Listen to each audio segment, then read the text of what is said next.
Assalamu alaikum warahmatullahi wabarakatuh. Alhamdulillah, umma salatu wassalamu ala rasulillah Muhammad bin Abdullah sallallahu alaihi wasallam. Amma ba'd. Ama ndugu zangu watukufu wa Islam na wale ambao si Waislamu, leo tena nimekuja mbele yenu, ndugu yenu mtumishi wenu, nimekuleteeni zawadi kubwa kabisa, zawadi ya mti wa alizeti.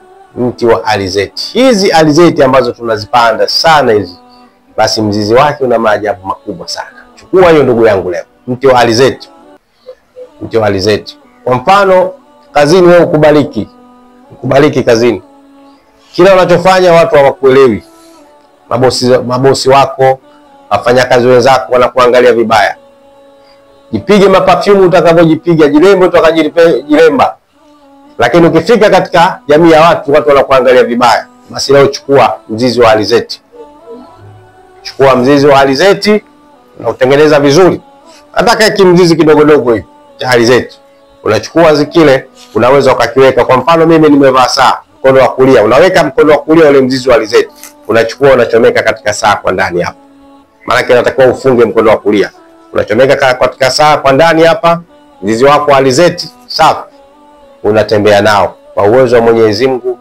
Kwanza utakupendwa na watu, utakuwa na mapenzi makubwa mbele za watu. Kama utakuwa unauweka kila siku, utakuwa unapendwa na watu na jamii itakuwa inakukubali, na utakachosema mara nyingi kinakuwa kinakubalika katika jamii. Haya ni maajabu ya mti wa alizeti.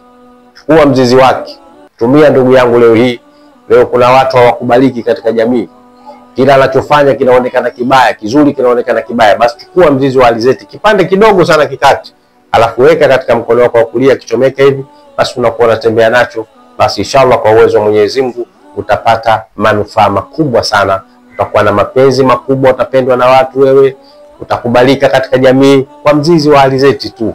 Kitu kidogo sana, usihangaika kwenda kugaragara makaburini, ukahangaika kwenda kuingizwa katika mapango. Chukua hii ndogo, kwa uwezo wa Mwenyezi Mungu ina maajabu makubwa, itakusaidia.